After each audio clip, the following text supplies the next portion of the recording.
Coucou tout le monde! Alors aujourd'hui je vous retrouve pour le deuxième tuto Halloween et je vous avais promis de faire un notebook, donc c'est chose faite.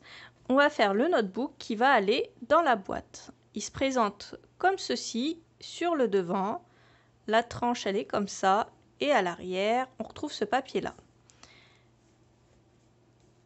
À l'intérieur j'ai fait un carnet.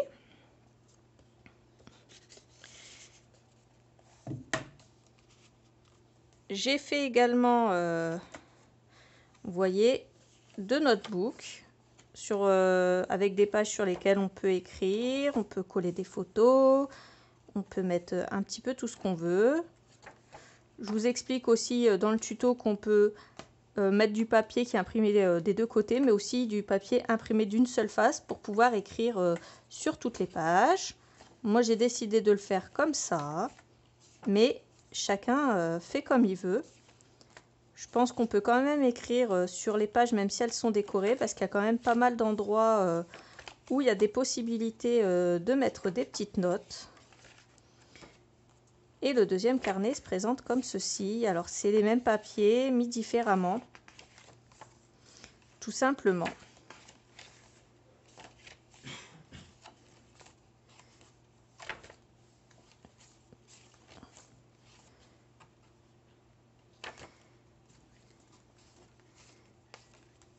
Et avec un autre carnet à la fin. Voilà la bête. Et maintenant, on va la faire ensemble. On attaque maintenant l'album. Je vous montre ce qu'on va faire. Alors, je prends une feuille, deux feuilles A4. Je mets une bande de scotch double face sur un bord et je vais venir les raccorder ensemble. Et puis, je vais prendre 3 morceaux de cardstock que je vais couper, que j'aurai déjà pré-coupé à 13 cm par 19 x 2 et 19 par 3,5 pour la tranche. Je fais comme d'habitude, je viens retirer mon scotch double face. J'ai posé mon outil ici au bord et là je viens poser ma première plaque. Si vous n'avez pas le kit, vous mesurez tout simplement 3 cm en haut, 3 cm à gauche, comme je faisais avant, et vous faites un trait tout le long et ensuite vous collez par rapport à votre premier trait ici à gauche à 3 cm et là à 3 cm. Je vais utiliser cet outil là. Donc c'est pareil, si vous ne l'avez pas, vous prenez votre règle et vous mesurez 4 mm ici et 4 mm ici avant de coller votre tranche. Et là, je vais venir coller ma tranche. Donc si vous avez l'outil, plaquez bien ici votre outil. Et ensuite on appuie. Moi j'ai un peu plus de 4 mm parce que je crois que mon outil doit faire 5 mm, quelque chose comme ça. Et je vais venir faire la même chose avec la troisième planche, tout simplement. Alors je mets mon outil ou alors je mesure de nouveau 4 mm. Pour moi 4 mm il y a la distance idéale. Là ça fait 5 mm, j'avoue que pour moi c'est il y a 1 mm de trop.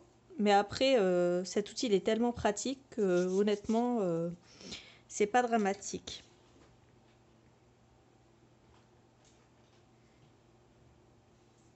Après, on a chacune nos habitudes aussi de travail.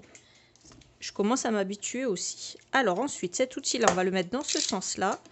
Et là, on va prendre un cutter. Là, on le met dans l'autre sens. Et hop, je vais couper le reste. Je vais le mettre maintenant dans ce sens-là. Je vais venir couper ici. Et je vais venir le mettre dans l'autre sens pour couper ce qui reste ici.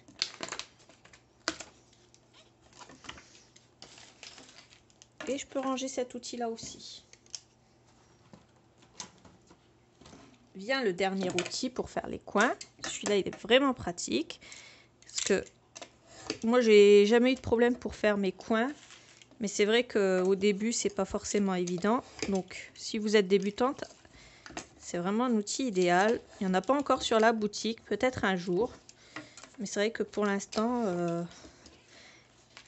c'est compliqué de trouver des fournisseurs pour tout ce dont pour tout ce qu'on voudrait vendre et pour tout ce dont on a besoin.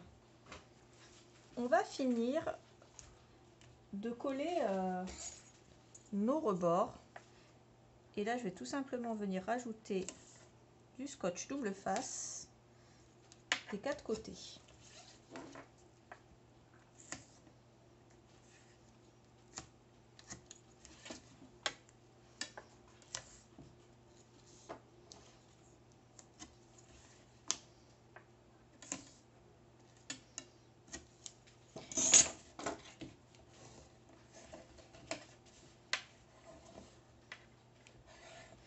Avant de faire ça, je prends mon gros rouleau de scotch en craft et je vais venir renforcer mes arêtes, les arêtes de ma tranche en fait.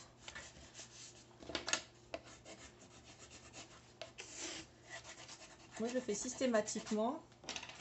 J'avoue qu'il y a des moments où je manque d'oublier et puis très vite je m'en souviens et je le rajoute à la fin. Donc on fait ça d'un côté et on fait ça de l'autre.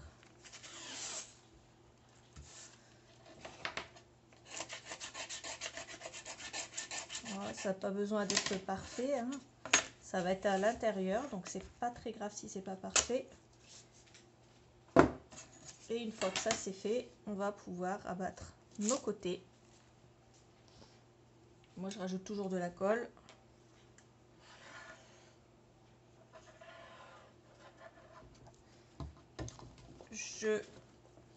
J'assouplis mon papier. Et une fois que je l'ai assoupli, je viens le coller.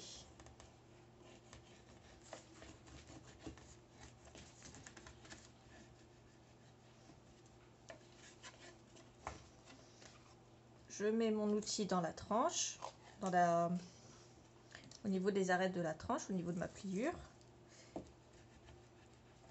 Et je vérifie que tout est bien collé. Et je vais faire mon deuxième grand côté. C'est important de faire les deux côtés de même taille en premier et les deux côtés de taille opposée à la fin. Donc soit vous commencez par les deux grands et vous finissez par les deux petits, soit vous commencez par les deux petits et vous finissez par les deux grands. Vous obtiendrez des plus beaux coins que si vous faites un grand, un petit, un grand, un petit.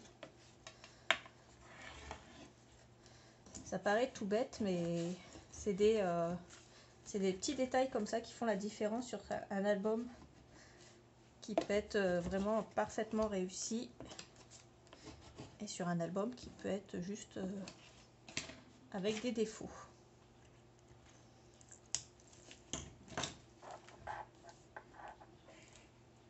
J'ai testé plusieurs solutions au début, j'ai testé plusieurs tutos parce que le scrap c'est pas venu tout seul, hein. J'ai dû apprendre aussi à faire plein de choses et c'est la plus jolie façon que j'ai trouvé de faire mes finitions en fait.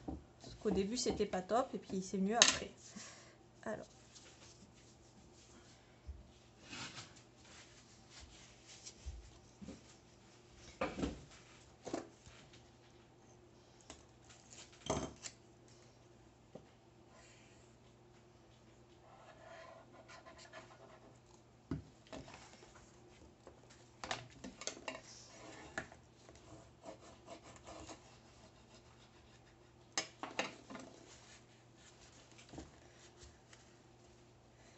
J'ai retiré tout à l'heure l'excédent avec les doigts. Essayez d'avoir une chiffonnette près de vous et pas un Kleenex comme moi j'ai. Là, je fais attention pour ne pas en mettre partout, mais ça peut coller sur le papier. Faites attention. Une petite chiffonnette, un truc qui va pas qui va pas venir se coller dessus. C'est vachement pratique. Ça évite d'avoir des traces de doigts. Comme ça, quand la colle déborde, si vous n'avez pas la gomme magique, vous pouvez toujours utiliser ça. Ça évite, si c'est pas sec, ça évite les coulées.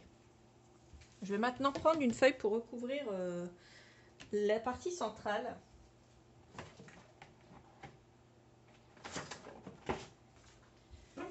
Je vais prendre une feuille de papier noir et je vais mesurer un peu moins de 19, je vais prendre 18,5.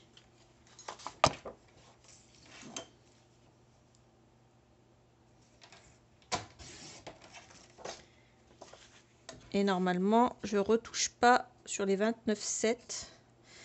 Voilà, je ne vais pas retoucher sur des 29,7.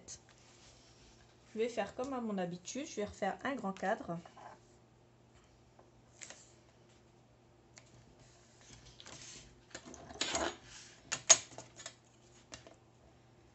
C'est une protection en fait, c'est pas une protection, c'est plutôt une assurance que tout tienne correctement. Parce que si on met que de la colle, ça peut très bien au bout d'un moment se décoller. Surtout si on n'a pas de la colle de bonne qualité. Bon, moi j'en ai de très bonne qualité donc ça va. Mais je préfère toujours m'assurer que ma base est solide avant de coller quelque chose dessus. Ça permet d'éviter les mauvaises surprises. Je vais venir rajouter du scotch double face ici en faisant bien attention à ne pas dépasser de trop. Puisque je vais venir coller un papier qui sera plus petit. Donc il fera 18,5, alors que là j'ai 19 cm de haut, que je suis pas obligée d'en mettre de partout, je fais attention. Encore une fois, c'est ma technique. Si vous en avez une différente, vous pouvez toujours continuer d'utiliser votre technique à vous. C'est pas parce que je fais ça que c'est la meilleure façon de faire, c'est juste ma façon de faire à moi. Je viens retirer mon scotch double face que sur une partie déjà, que d'un côté. Je viens retirer mon scotch double face ici, et là c'est pareil, je vais pas faire tout en même temps. Je vais retirer une partie, je vais ajouter la colle au fur et à mesure. Je vais commencer par là.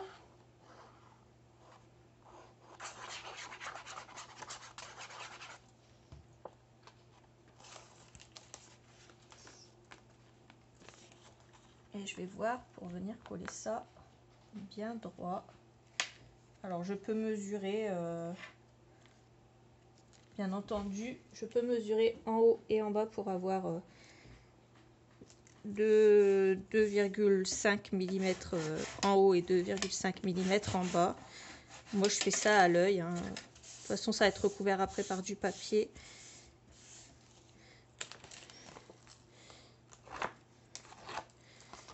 Je vais venir retirer maintenant le reste.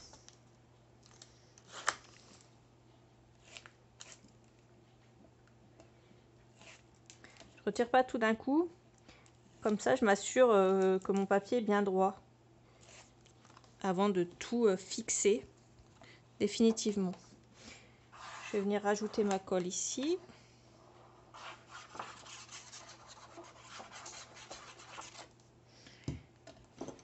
Et là, je viens doucement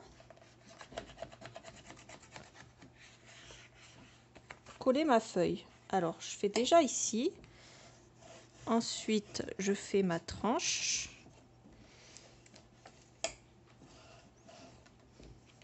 Et ensuite, je finis ici. Si vous voulez que ça soit collé correctement et que ça ne se décolle pas, surtout pour au niveau des plis, vous pouvez le laisser passer la nuit sous un gros livre, une encyclopédie ou un dictionnaire. Et puis, ça donne ça.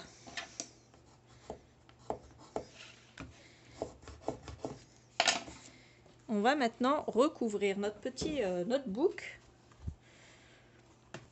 avec du joli papier. Et pour le papier que j'ai choisi, j'ai pris celui-là et celui-là.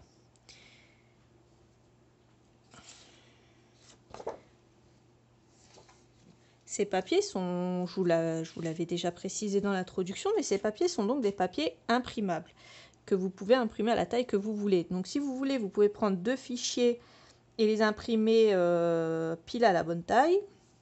Ou vous pouvez prendre des pages comme ça qui vont un peu dépasser et les retailler comme vous voulez. Tout simplement.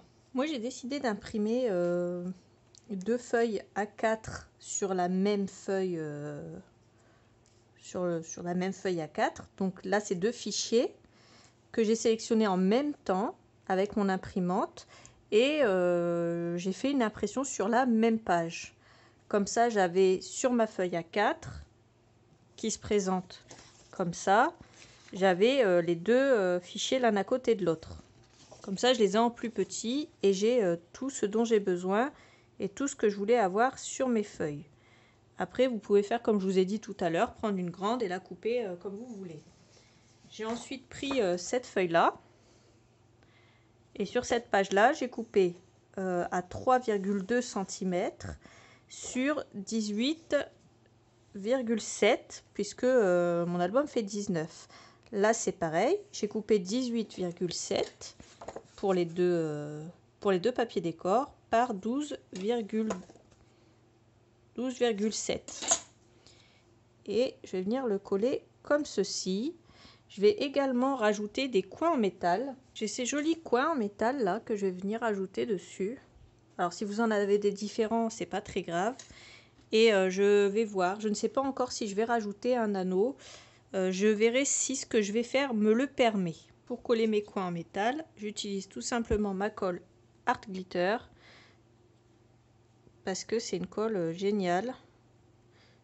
Et ça va vous coller tout, quasiment, ce que vous avez besoin. Il suffit de mettre de la colle un peu partout, comme j'ai fait là. Essayez d'éviter d'en mettre dans les trous, puisque de toute façon, ça va déborder un petit peu. N'en mettez pas trop, même si ça sèche transparent et que c'est pas dramatique. On essaye toujours de ne pas en mettre de trop. Si vous voyez que votre métal a du mal à adhérer, parce que le métal, des fois, ça se tord un peu, vous mettez quelque chose d'un peu lourd dessus. Pour l'extérieur, c'est fini pour le moment. Pour faire la suite, alors on va commencer l'intérieur. Je prends 2 feuilles qui mesurent 15,5 sur 18,5. Je fais non plus que 18,5 pardon, sur 20 cm, 15,5 par 20. Et là je vais venir faire un pli à gauche et à droite à 1,5 et un pli en bas à 1,5. Une fois que j'ai fait ça, je viens biseauter mon angle. J'obtiens ceci. Je fais mes plis.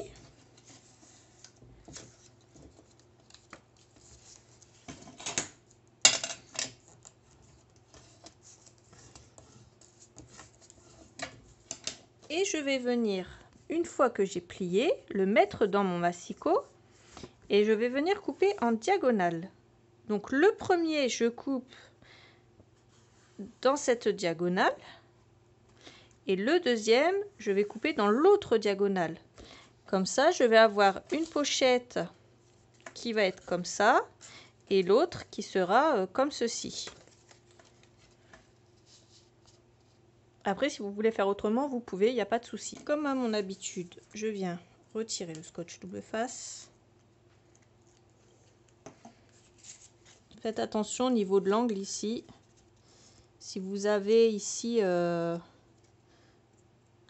un trou en fait entre les 2 papiers, ne mettez pas votre scotch jusqu'au bout, coupez-le avant parce que sinon ça va venir coller votre coin ici sur votre fond et là vous n'allez pas pouvoir glisser du papier du cardstock pour pouvoir coller vos photos. Vous allez avoir du mal aussi à coller votre papier décor. Donc je prends mon angle droit sur la gauche et je vais venir le coller ici au coin.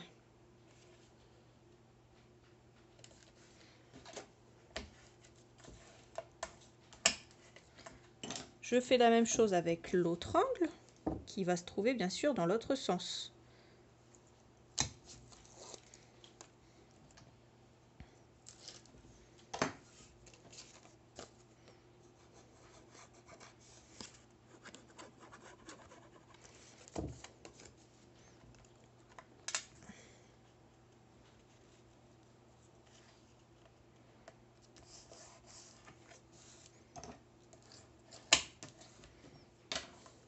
Je vérifie. Moi, c'était, elle était de travers et comme elle était de travers, j'ai eu du mal à la coller. Du coup, j'ai rajouté juste une pince comme ça.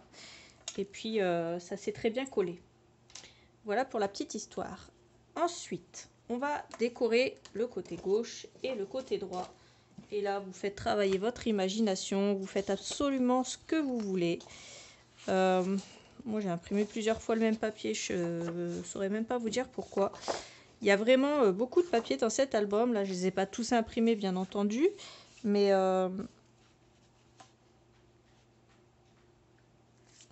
vous allez avoir pas mal de choix. Alors là, je vais prendre un crayon. Et je vais vous expliquer comment je vais faire pour couper mon papier décor à la bonne dimension au niveau des triangles. Je mets mon papier décor sur mon triangle, ici. Et je vais le décaler à 1 mm au-dessus, 1 mm ici vers l'intérieur.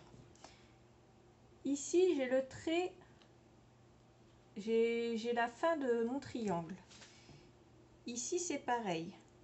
Je vais venir donc couper, refaire une marque, 1 mm ou 2 vers l'intérieur de mon triangle. Alors, je vais essayer de vous montrer d'un peu plus près. J'ai deux traits. Le premier, s'il arrive à faire le point. Ici, le premier, c'est le bord de mon triangle.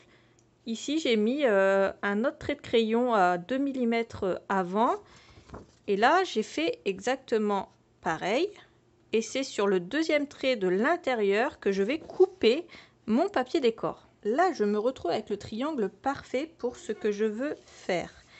Il ne me reste plus qu'à mettre l'autre côté ici, qui va toucher ici la fin de mon triangle, mais qui ne va pas passer en dessous. Et je vais me faire une marque ici pour couper sur la hauteur.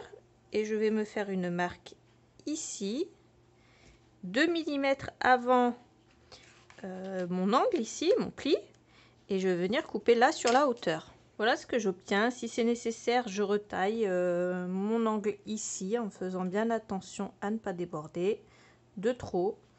Et là, j'ai une page qui est raccord. Je vais faire exactement la même chose de l'autre côté. Voilà ce que j'obtiens. En fait, j'ai pris tout simplement cette page-là que j'ai imprimée sur un grand format A4 et j'ai coupé à 18,5 cm de haut sur 12,7 cm en partant de la droite. Et j'ai fait exactement le même principe qu'ici pour la découpe. Continuez, on va s'occuper de la tranche. Alors, j'ai fait une marque ici au milieu.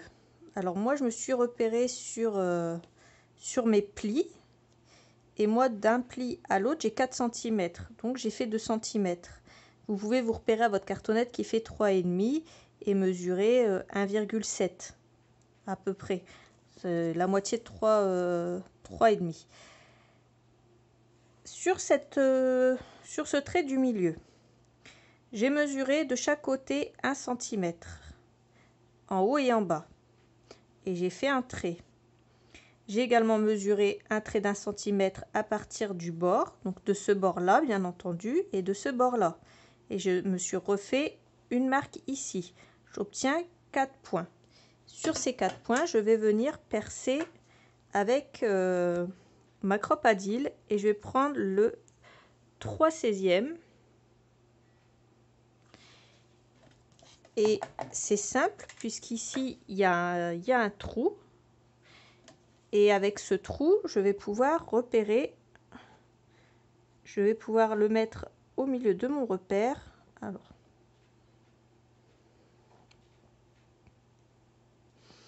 Alors je le mets au milieu de mon repère et je viens appuyer pour perforer. Je fais pareil de l'autre côté.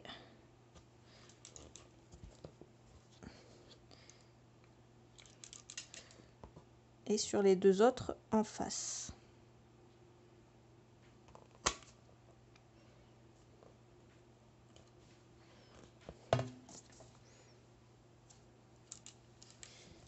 Alors, ma cartonnette est un peu épaisse, alors ça passe pile.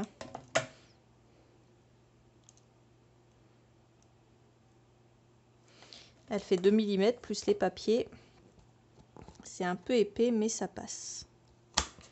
Après, sinon, moi j'ai la Crop-A-Dil 2 aussi. Hein. Donc si la Crop-A-Dil 1, ça passe pas et que vous avez la 2, faites-le avec la 2.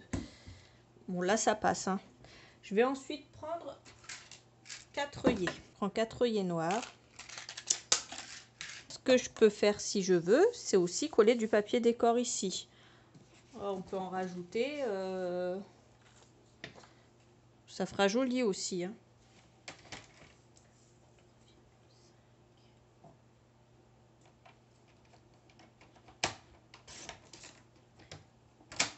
Là, je mesure un papier qui fait 3,2. Parce qu'après, le problème, c'est que ma cartonnette ne fait que 3,5. Et même si d'une pliure à l'autre, j'ai 4 cm, il faut que je puisse plier. Donc là, je prends quand même 3,2. C'est juste pour ajouter quelque chose de joli, en fait, au milieu, pour pas que ça fasse tout noir.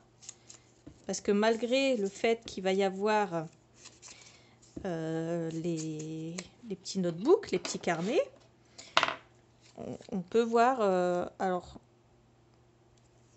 on peut voir ce qu'il y a en dessous. Donc comme ça fera encore plus joli. Comme je vous le dis toujours, c'est à force de faire les choses et puis c'est en travaillant qu'on repère ce qu'on a oublié ou pas. Là, je peux repasser sur mes trous, il n'y a pas de souci. Si je me replace correctement, je vais pas refaire d'autres trous. Si je me replace bien sur mes trous, il n'y a pas de souci. Je vais pas les élargir et je vais pas déborder. Comme ça, on n'a pas pris nos repères aussi sur le papier décor. Mais comme ça, on n'a pas non plus pris nos repères sur notre papier décor, mais sur le papier noir. Ça évite aussi de marquer son papier décor avec du crayon. Et que ça ne fasse pas joli par la suite, parce qu'on va gommer et en gommant, ça peut laisser des traces. Je vais placer maintenant mes œillets et je vais mettre la partie A en bas et la partie 1 de l'autre côté. Donc 1A. Je mets la partie la plus longue, je la mets ici au niveau de mon trou, au niveau, je vais vous montrer, la partie la plus longue, je la mets à ce niveau-là, au niveau de la partie propre de l'œillet, et l'autre côté, ça va venir écraser ce côté-là.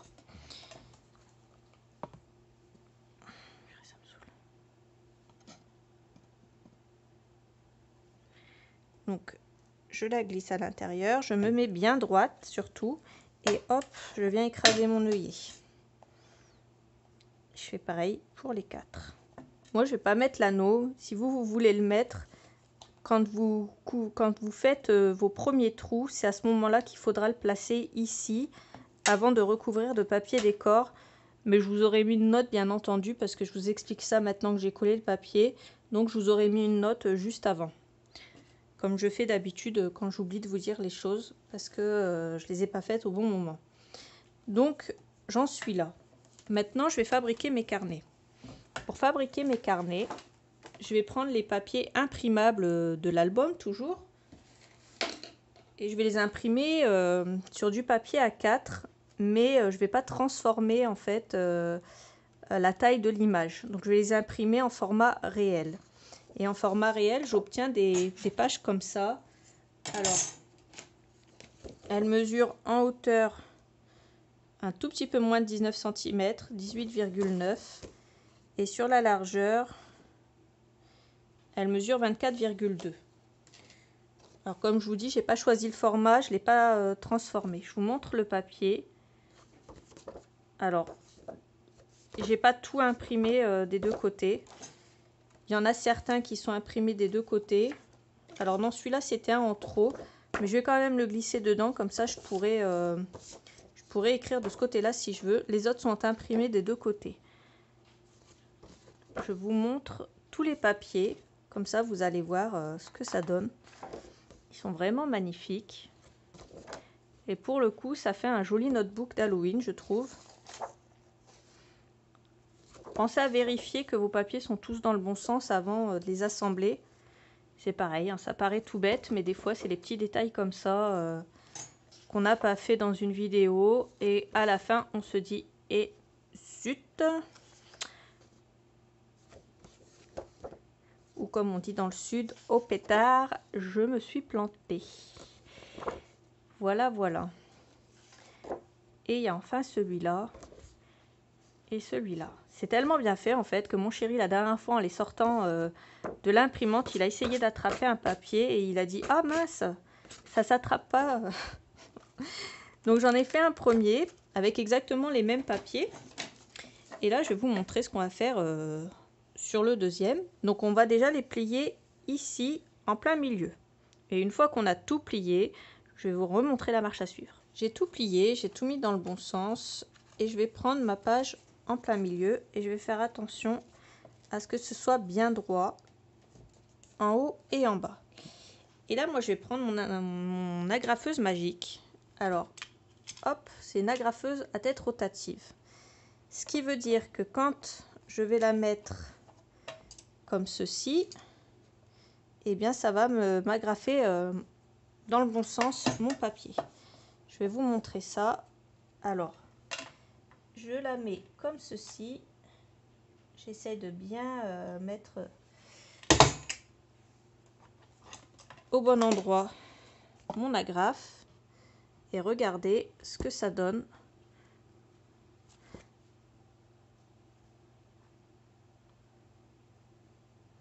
Une fois que j'ai bien mis mon agrafe, regardez ce que ça donne. L'agrafe est droite. Alors derrière, je suis pas toujours raccord, j'ai encore du mal à m'en servir. C'est pas toujours évident, mais ça rend service parce que une agrafeuse normale, on va agrafer droit, mais pas en plein milieu d'un papier. Donc là, ça nous permet d'agrafer en plein milieu d'un papier. Alors merci à celui qui a inventé ça et je l'ai acheté sur Amazon.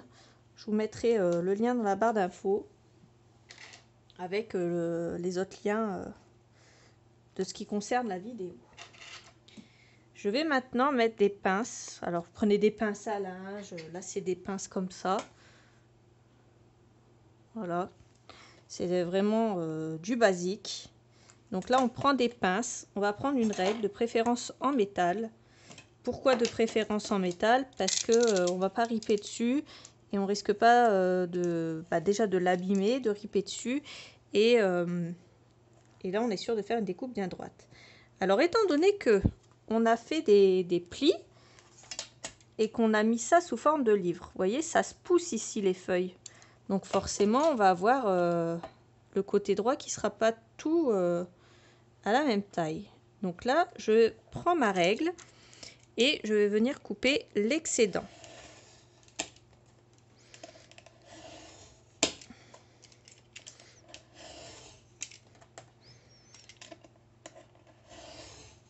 Alors ma lame de cutter elle est un peu usée.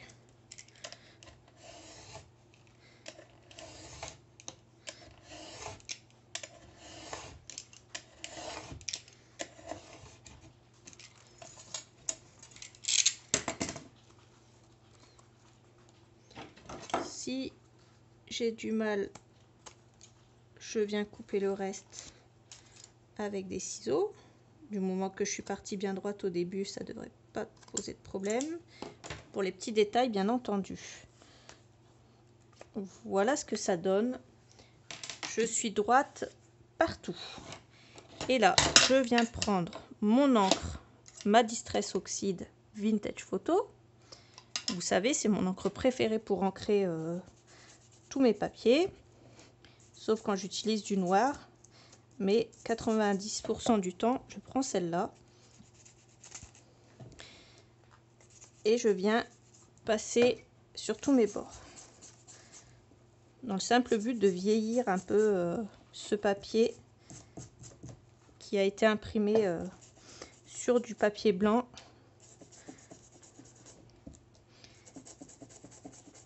Et là, j'ai formé mon deuxième carnet.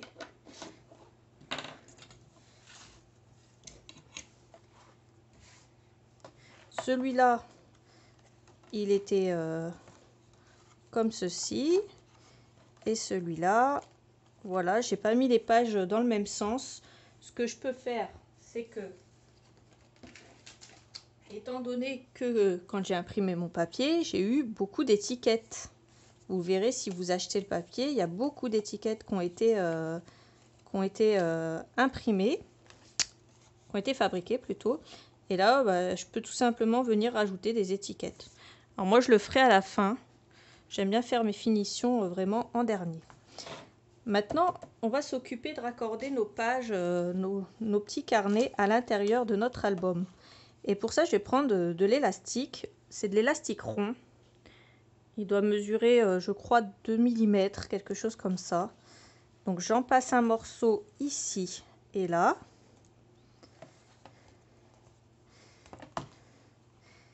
Alors là, ce que je peux faire, c'est faire un nœud. Mais ça va m'utiliser... par contre, ça va me laisser deux nœuds. Un là, plus un là, ça va pas faire joli. Ce que je vais faire, c'est passer d'abord l'élastique comme ça, pour être sûr d'avoir mes deux parties ici qui sont bien droites. Et là, je vais le passer là. Alors, je le passe ici. Donc de ce côté-là, sur la tranche arrière, on ne verra pas les fils faire le long. Je coupe un morceau assez long et l'autre morceau de derrière, je le passe également sur le côté. Et là, je viens ajuster au niveau de la hauteur. Alors, il faut que ce soit quand même assez serré. Pas trop pour pas que l'élastique craque, mais suffisamment pour que ça tienne, pour que les carnets tiennent correctement. Une fois que j'ai fait ça, je coupe l'excédent de mon élastique et je vais pouvoir venir raccorder mes carnets. Alors n'ayez pas peur, hein, c'est normal que le carnet soit plus grand que ici l'élastique, c'est pas grave. Sinon il aurait fallu qu'on fasse les carnets beaucoup plus petits ou alors qu'on mette les trous ici et c'était pas possible. Là ça ne change pas grand chose. Si vous voulez, vous pouvez les imprimer en plus petit, bien entendu. Mais regardez, ça ne dépasse pas, ça ne dépasse pas de la couverture. Et quand on l'ouvre, ça ne gêne pas non plus. Surtout si vous le mettez correctement. Il n'y a pas de souci. Donc je vais venir ici et ici mettre des feuilles de cardstock. Je vais prendre des carnets, je pense. Je vais vous montrer la taille que je vais utiliser. J'ai pris deux feuilles qui mesurent 24 cm et que j'ai plié à 12 cm. Et j'ai pris 18 cm sur la hauteur. Et vous voyez, là, j'ai utilisé un carnet qui était comme ça. Bon, bien sûr, celui-là, il est à l'envers, hein, il était dans l'autre sens. Et je l'ai imprimé en plus petit. Et ça me fait aussi du papier supplémentaire. Je viens en caser un ici et en caser un ici. Et on obtient ceci. Alors, je repense à ça, mais pour celles que ça dérange vraiment, que l'album soit à la même, que la couverture soit à la même taille que les carnets. Si vous n'aimez pas que ça tire un peu ici au niveau des élastiques, vous pouvez aussi très bien les imprimer en plus petit. Donc au lieu de les imprimer en format réel, vous allez les imprimer à 17 cm de hauteur, maximum 17,5, et puis vous obtiendrez des carnets plus petits tout simplement. Alors moi j'aime bien quand ça donne ça, parce que moi j'aime bien quand c'est à la même taille, voilà, en haut et en bas au niveau du carnet. Mais en gros, voilà ce que ça donne. J'espère que ce petit tuto vous aura plu. Bien sûr, ce carnet va aller dans ma boîte que j'ai fait précédemment, donc dans la vidéo d'avant. Et là, on voit qu'il rentre. On voit qu'il rentre parfaitement. Et il sera à l'abri, ainsi que vos petits secrets dans votre boîte que personne n'osera toucher parce qu'elle est un petit peu horrifique. Voilà, j'espère que mon premier tuto d'Halloween vous a plu. N'hésitez pas à mettre des petits pouces bleus, à commenter, à partager aussi. C'est super gentil quand vous partagez mes tutos, j'adore. Mais ce qui me plaît encore plus, c'est quand vous partagez les réalisations que vous avez fait avec mes tutos. N'hésitez pas à les partager également sur le groupe de Brico Scrap, ça me fait plaisir. Ça fait plaisir à Tony et on peut en discuter, il n'y a pas de souci. Voilà. Maintenant, ce que je vais faire moi personnellement, c'est continuer à décorer l'intérieur avec mes petites étiquettes. Donc au fur et à mesure que je vais écrire des choses, au fur et à mesure que je vais... vous voyez, là on peut écrire, là on peut écrire. Au fur et à mesure, je vais coller mes petites étiquettes ou coller des photos, enfin faire ce que j'ai envie. Si vous voulez utiliser ce carnet et écrire sur toutes les pages, vous pouvez également n'imprimer qu'un seul côté et ne pas faire de recto verso. Comme ça, vous aurez un carnet avec d'un côté des feuilles déco et de l'autre côté des feuilles blanches. Voilà, voilà. Je vous fais des gros bisous et je vous dis à bientôt pour un prochain tuto. Bye bye.